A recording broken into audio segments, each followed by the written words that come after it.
தீபிகா, இந்திய அளவிலே பிரபல தேர்தல் வியூக அமைப்பாளராக இருப்பவர் பிரசாந்த் கிஷோர்.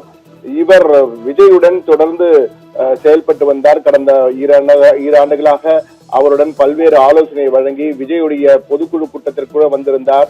அவருடைய பல்வேறு கூட்டங்களுக்கு இருந்தார். இங்கேயே தங்கியிருந்து விஜயுடன் தங்கியிருந்து கட்சி பணிகள் எல்லாம் எப்படி நிர்வகிப்பது, கட்சிக்கு தேர்தலை எப்படி சந்திப்பது போன்ற பல்வேறு ஆலோசனைகளை தொடர்ந்து வழங்கி வந்தார். இந்த சூழ்நிலையில் தற்போது பிரசாந்த் கிஷோர் திடீரென ஒரு முக்கிய அறிவிப்பை வெளியிட்டிருக்கிறார். அதாவது விஜயுடன் சேர்ந்து தற்போதைக்கு செயல்பட முடியாது என்ற வகையிலும் அவருடன் சேர்ந்து செயல்படுவதிலிருந்து தான் விலகி இருக்க போவதாகவும் கூறியிருக்கிறார். அதற்கு முக்கிய காரணமாக கூறியிருப்பது பீகாரிலே தேர்தல் வர இருக்கிறது. அவர் ஜன்சுராஜ் என்ற கட்சியின் தலைவராகவும் இருக்கிறார். எனவே இந்த முறை பீகாரிலே மிக பெரிய அளவிலே தான் போட்டியிடப் போவதாகவும் அதற்கான தேர்தல் பணிகளில் தான் ஈடுபட இருப்பதால் அங்கு செல்ல இருப்பதாகவும் அதனால் விஜயுடன் சேர்ந்து செயல்படுவதில் தனக்கு நேரமும் இருக்கவில்லை.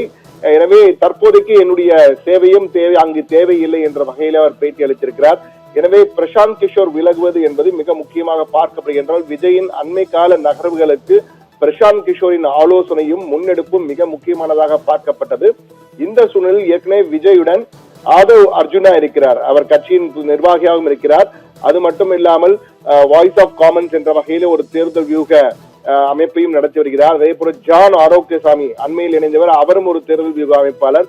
எனவே இவர்கள் எல்லாம் அவருடன் இருப்பதால் ஒருவேளை இந்த குழப்பங்கள் காரணமாக பிரசாந்த் கிஷோர் விலகிவிட்டாரோ என்ற ஒரு பேச்சும் தாவக இடையிலேயே இடைபெறுகிறது. தமிழக வெற்றி கழகத்திலேயே தற்போது பேச ஆரம்பித்து விட்டார்கள்.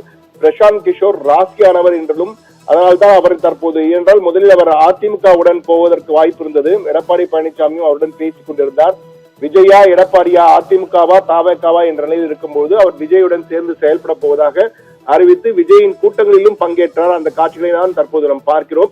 இந்த சூழ்நிலையில் தான் தற்போது பிரசாந்த் கிஷோர் விஜயிடமிருந்து தான் விலகுகிறேன், பீகார் தேர்தலுக்கு பிறகு தான் மீண்டும் விஜயுடன் சேர்வேனா இல்லையா என்பது குறித்து அப்பொழுதுதான் முடிவு செய்வேன். ஆண்டு இறுதியில் அதாவது நவம்பர் மாத வாக்கிலே விஜயுடன் மீண்டும் இணைவது குறித்து நான் அப்பொழுது முடிவு செய்வேன் என்று அப்பொழுது பீகார் தேர்தல் முடிவடைந்துவிடும் என்பதால் அதன் பின் வருவதற்கான வாய்ப்பு இருப்பது போல் அவர் கூறியிருக்கிறார்.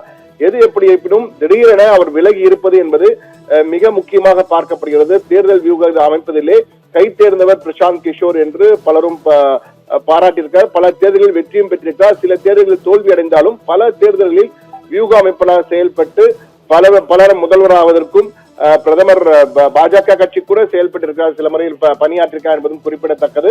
எனவே அந்த வகையில் பிரசாந்த் கிஷோரின் விலகல் ஒரு அதிர்வை தொண்டர்களிடையே, தாவக தொண்டர்களிடையே ஏற்படுத்தியிருக்க என்றால் மிகையல்ல என்றுதான் கூற வேண்டும். தீபிகா.